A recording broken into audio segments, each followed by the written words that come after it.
respective AV value and AVDB value. Okay, so like that we need to change the different values. For example, now go with the 500. Okay, let me take within 100. Okay, 500 will come within this range, so you can just change it to here.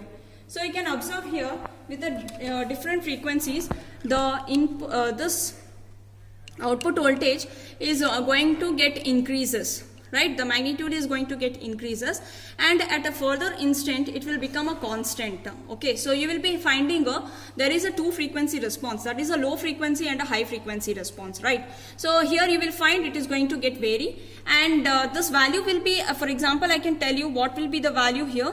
It will be around 1, 2, 3. 3 multiplied by 0.2. So that will be for the corresponding frequency of the 500. So like that, we need to find out what will be the mid frequency, where the frequency will be constant. So that also you can identify here by increasing this frequency. Okay. So suppose like if you are going to increase the value to around 50, okay, to around 1k, 2k, okay, this is around 10k, okay, 10k it will come here, right? So you can just go below with this, so you can just vary this to 10 kilo. See, for example, now if this is in 360 or 350 kilohertz, okay, if it is in 300 kilohertz, see here it will go out of this range, the output voltage, so which you cannot see.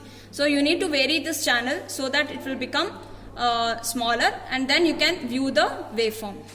Okay, so this will be the, so this is how we have to change over the scale to measure the output voltage. Okay, so like that we need to repeat this experiment up to 2 megahertz. Okay, now let us consider that from we have to find out where the actually the voltage is going to be constant. Okay, so that will be required before that all these calculations you can plot the graph. Okay, so this will be the voltage, this will be the frequency response plot, and wherein you can find out where the constant frequency is there. So you can take that semi-log sheet and you need to draw that and consider that value divided by,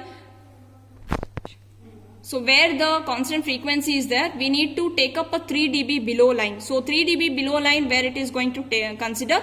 So that corresponding value will give the frequency F1 and F2. So that gives you the bandwidth. So this is the first performance where you can observe in the BJT. The other two performance we will do it in the next session, which you can observe the both the input impedance as well as the output impedance in this video. Thank you for watching this video.